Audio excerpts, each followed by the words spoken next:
Hi, my name's Dr. Ross Hauser. I'm a physical medicine and rehabilitation specialist. I practice prolotherapy. I've been doing it for 20 years. It's very common for folks to come to Caring Medical in Oak Park, Illinois, because an orthopedic surgeon said that they're to get a hip replacement. And I don't know about you, but I don't want anytime soon to be getting a hip replacement. On this video, you're going to see 3 patients that came to Caring Medical, been told they needed a hip replacement, and we want to show you who is actually a very good prolotherapy candidate, who's a good prolotherapy candidate, and who's a poor prolotherapy candidate.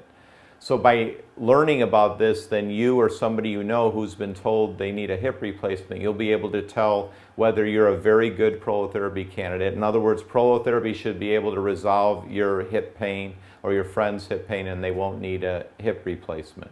A good prolotherapy candidate means they're most likely going to do fine with prolotherapy, just need some extra visits compared to a very good candidate. And a poor prolotherapy candidate is basically somebody who ultimately they're probably going to need a hip replacement. On this video, you're actually going to see parts of the physical exam differentiating who's a very good, and poor prolotherapy candidate. You actually see the patients walking, and then you'll actually see their x-rays. So you can compare them to your physical exam, your walking, your x-ray to determine whether you or somebody you know who's been told they need a hip replacement, whether or not you're a very good, or poor prolotherapy candidate. You can't just go, though, on just physical exam, because I'm going to show you my own physical exam, and you'll actually be shocked at how much decreased range of motion I have on my right hip. See how my left hip is basically normal. My left hip, I have really good external rotation. My right hip, I have good internal rotation, but my external rotation, I have almost none. So basically, I have almost no right external rotation. I have normal internal rotation. I was born that way. I have a kind of a congenital hip abnormality, that I was born with. And on this hip, I've done 5 Ironman triathlons, and I've done 2 ultra marathons that were 50 miles in length on hilly courses.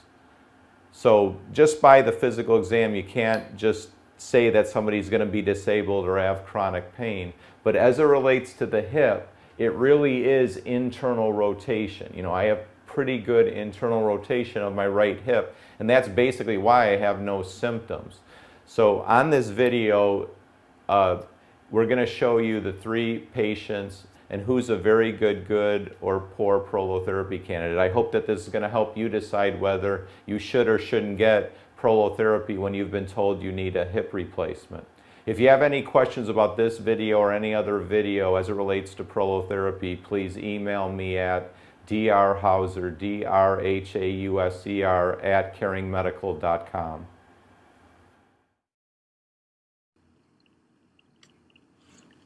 Yes, first we're going to watch a very good prolotherapy candidate. You can see in regard to this client's walking, it's not completely normal, but she definitely walks at a good pace.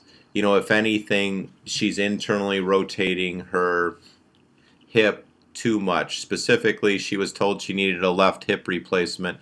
You can see the cartilage here is pretty well preserved, and there's a little bit of bone spurring, but the configuration of the hip looks good, like the hip on the x-ray is spherical. You can see the difference between her right leg and her left leg. The left leg, she doesn't have as much internal rotation of the left leg, but she definitely has some internal rotation. She can internally rotate her left hip beyond neutral. So that's what makes her a very good prolotherapy candidate. On physical exam, what I'm doing is comparing the good side to the side that's been told the person needs a hip replacement. And you can see that her flexion here, her flexion is beyond 90 degrees. She has decent external rotation. That's what I'm testing there. And her internal rotation right there, it can go beyond neutral. So in other words, as long as she has at least 5 degrees of internal rotation, I know that she has a good chance of walking on uneven ground and it not being painful. So in regard to her, there hasn't been extensive joint degeneration, just a little bit of joint degeneration. Here's a good prolotherapy candidate. You can see how when this fellow walks, his right hip is externally rotated, and see how there's a lot of cartilage where the configuration of the bone is still spherical. It's still spherical, but you can see that he's missing a lot of cartilage.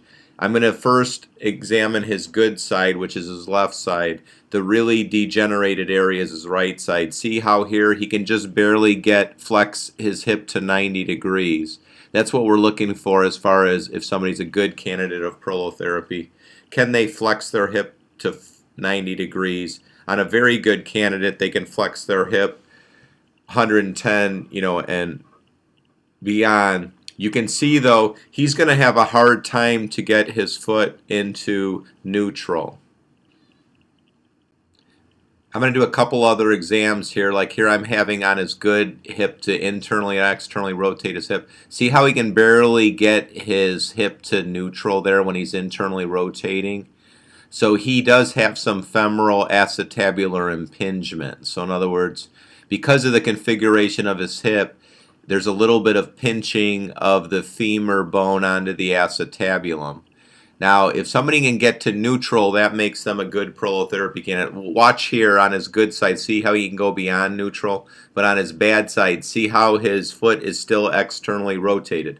I'm looking more at his knee. He can barely get his knee to neutral, so that makes him a good prolotherapy candidate. So as long as the person can get to neutral, I know that he can walk on even ground relatively pain-free. It's going to be uneven ground, it's going to give him difficulty.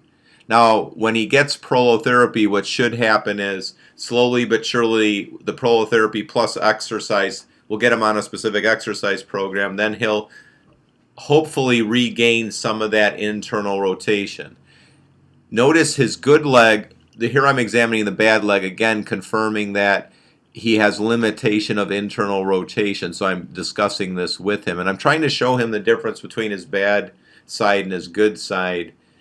And I know that his good side is pain-free, but he barely gets to neutral. Here I'm testing again. See how his kneecap, it barely gets to straight. In other words, his natural way he holds his right leg is in the externally rotated position.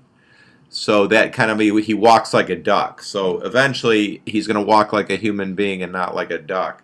But a good candidate for prolotherapy is going to need more prolotherapy sessions, and they're going to have to be more diligent in exercise than a very good prolotherapy candidate. Here you'll see a very poor prolotherapy candidate. He has the cane on his left side. You can see he's barely moving his right hip. See how he drags his right hip? So just by the walking, you're able to tell that this person's going to have really advanced osteoarthritis. In this patient, you'll see how the hip joint is almost totally destroyed. Like you can't see any cartilage. It's almost like the bone is fused. The bones are fused. So in other words, the hip joint is totally destroyed. So he needs a new hip. It's totally destroyed, not like the other candidates that you saw in this video where they just had some degeneration. This one is totally destroyed. See how I can't move? I can't even move the hip. The hip is totally fused already, so this makes him a very poor candidate for prolotherapy. He needs a hip replacement. As much as I would love to treat him, I let him know he's just a very poor candidate. So in this instance, he really should get a hip replacement. So when the joint is completely destroyed, like in this client, you can't get the hip to neutral when I internally rotate his hip, then and you walk like he does with his hip totally in external rotation. As you can see here, I just can't get his knee even close to neutral,